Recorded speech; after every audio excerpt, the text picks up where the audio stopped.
So I made a part 1 about Paultooreall, and I thought that was pretty messy, but it turns out I just scratched the surface, and things are a lot more serious than I thought. What's up guys, welcome back. So I did make a part 1 about Paultooreall and kind of discovering why people hate him / dislike him. And I kind of thought I hit everything, but I didn't do enough research, I guess. And you guys in the comments informed me that I missed a lot of crucial details. And also someone commented that I should owe you guys a part 2, and I feel the same. And just briefly, I'm sorry.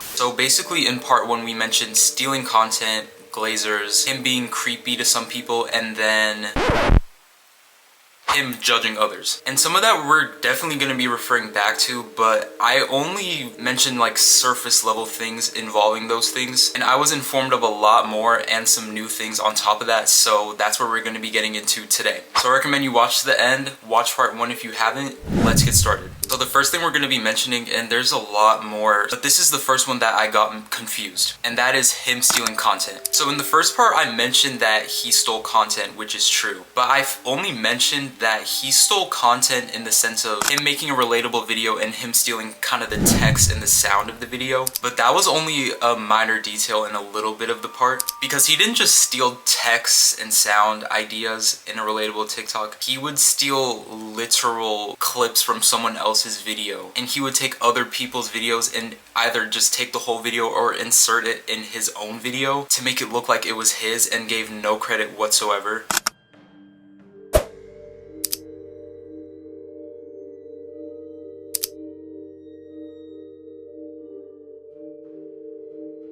So first of all, he made a video saying, "Me when a big creator steals my video idea and doesn't tag me." And then he commented, "Kirky mad." He copied word for word. It is my top pin video and he got like 2 times more likes. Which is very interesting because he does the same. Paul would not only steal text ideas from relatable TikToks, but he would take videos and make them seem like they were his own and not give credit. And he mentioned that the other creator got 2 times more likes, so it makes me think he's only a little upset about it because they got more likes than him. And I'm pretty sure it was found that the original video that he said got stolen from him wasn't even his idea to begin with. And some of these videos that he downloaded and put in his own videos are some of his most popular videos ever. And then some of those creators would request him to delete the TikTok or at least give some credit. And he would try and like mask those comments or DMs. They would sometimes email him, but he wouldn't respond, and he would just overall try and dim the light of the situation, make it less serious. And then when he would get caught for these things, his fans would attack those people. He would try and manipulate the situation, I saw. And then someone else had actually made a YouTube short calling him out on his actions. And they mentioned the fact that he stole content and kind of exposed him for his actions. And then he went and commented, "Someone's jealous" or "Someone's mad." It's kind of crazy because you were commenting that someone else stole your video, but then when you get called out for doing it, people did it out of jealousy. And then he apparently later deleted that comment because a bunch of people were not on his side. So that was stealing content, and I think it's one thing to steal content, which you shouldn't be doing in the first place, but if you were to then try and defend the situation and manipulate it and make it seem like you're innocent and then call people jealous, it's just a whole mess that gets created, and I just think you shouldn't steal content to begin with. And if he did, which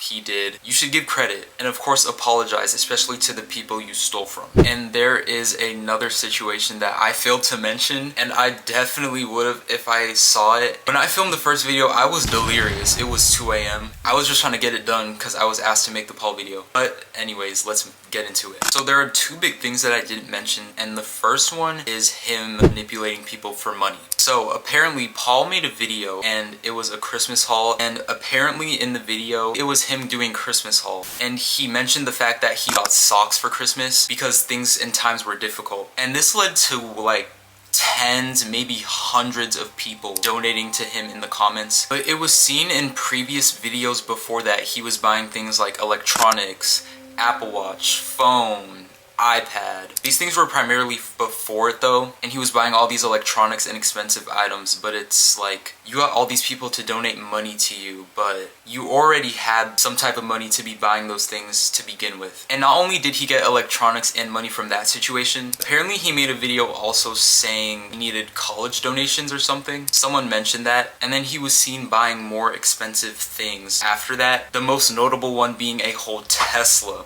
And this was 3 months after the Christmas situation. So it's like, there was obviously money there before the donations were sent. And it seems like, and people think that he manipulated the situation just to get more money. And I think that's pretty wrong, because if you're gonna receive money from fans, it should be the right way. And then you also shouldn't say you're gonna use that money for one thing and then use it for other things. And I think there is one more thing that I failed to mention. So basically on YouTube there are Wait, hold on. Basically on YouTube there are accounts that post TikToks for people to watch, kind of like they're scrolling on the For You page if they don't have the TikTok app. And apparently Paul shared that account with someone named, I don't know, Mia, and it was a whole group account and they all shared that account to repost TikToks. That account reached hundreds of thousands of subscribers. I think it was 200,000. And apparently Paul took that account from them and logged them out and had no access to it. There was a post here says, "Hey y'all, this is Mia. The TikTok's account has been taken from us. Me and Autumn no longer have any access to that account. We really had nothing to do with it. It's wild. Y'all know how long it took me to gain that much subs and everything?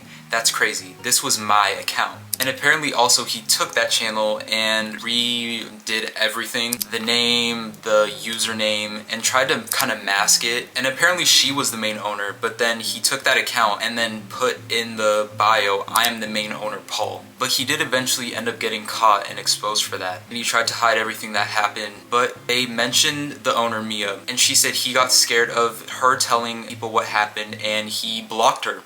And then she also mentioned that they never talked at all, and they only talked if they had a question, and they weren't talking about kicking him out. And the videos that he posted on that account were ones without credit, without watermarks, and he would tag his own account and promote his own channel on those. And overall, he was just spreading false information. And I think that's pretty messed up, because someone worked so hard to get their account to that status, and then it was just taken away from them by a big creator with their own following at that. So basically, Paul had collabed, I think, a little bit after the Glow House party or the Kenzie Yoles Ping Pong Puff party, something like that. And basically he had collabed with YouTuber, TikToker, influencer Piper Raquel. And I think his fans and just people in general were not liking that. So then he went and apparently he edited this comment, and bop wasn't in quotations, but then he edited it and he was like, "Guys, I wasn't aware she was a bop when I met up with her." And then he also commented, "I wasn't aware of the situation when we collabed." I don't know, I just think that's kind of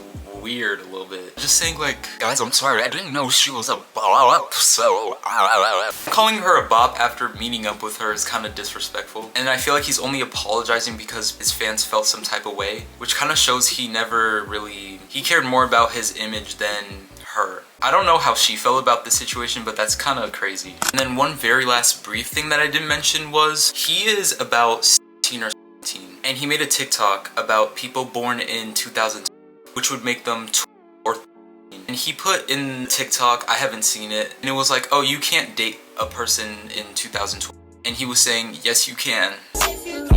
Some people see this as a joke, some people see this as serious. I just wanted to mention it so that no one or people that wanted to shed light on that could get that mention. But yeah, you guys, that is it for now. If I failed to mention anything else, please comment it. But now I believe I got the situation, you know, got it down. I mentioned everything that I know of. But yeah, overall, how do you guys feel about this? This just opened my eyes even more from part 1. I thought that was bad, but this... But yeah, if you enjoyed, like, and most importantly, subscribe. Thank you for watching. See you later.